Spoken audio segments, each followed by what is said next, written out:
Good morning, সকাল থেকে শুরু করে দিলাম। দেখো কাছাকাছি দিচ্ছি। কালকে রবিবার, কালকে সময় পাইনি। রবিবারে সাধারণত আমি কাছাকাছি করি, আজকে দিচ্ছি এক গাদা কাছাকুচি। তারপর ওইদিকে দেখো রান্নাঘরে আবার রান্নাও বসে দিয়েছি। এবার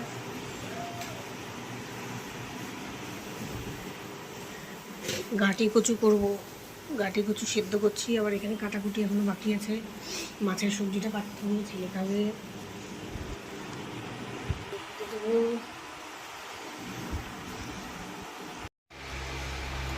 দেখো এবার সবজি কাটতে বসে পড়লাম।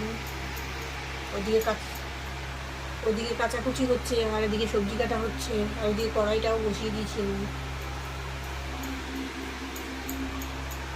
কচুটা আগে বসিয়ে দেবো, তাহলে মাছটা করবো।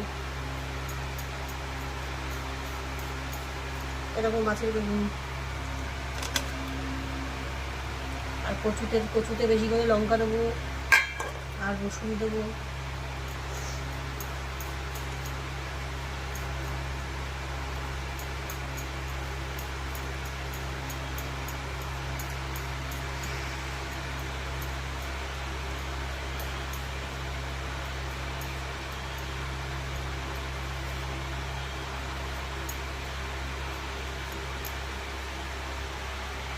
এটা মাছের আলু।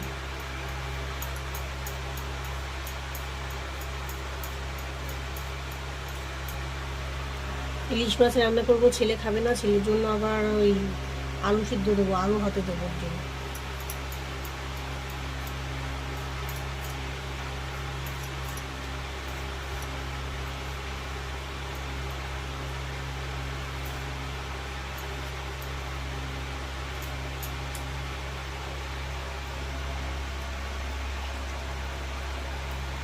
দেখো কচুটা আমি রান্না বসিয়ে দিয়েছি, রসুনটা আগে ভেজে নিচ্ছি। প্রেশারে ছিটি দিয়েছি, কত সুন্দর গলে গেছে, দেখেছো?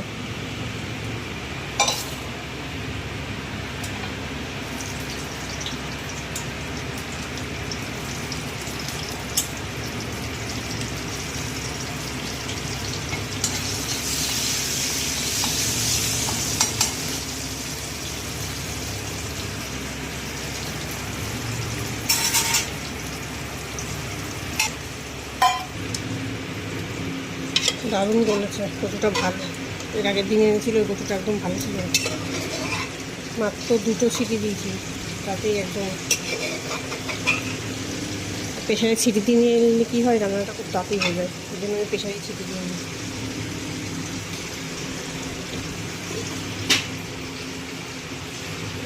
রান্না বান্না সব কমপ্লিট হয়ে গেছে। এগুলো বাসন মাজছি, এইগুলো মাজা ধোয়া হয়ে গেছে। কড়াই, প্রেশার কুকার, কড়াই প্রেশার কুকার এগুলো সব হয়ে গেছে। এগাটা বাকি আছে, এগাটা মেজে এবার গ্যাসটা শুনবো।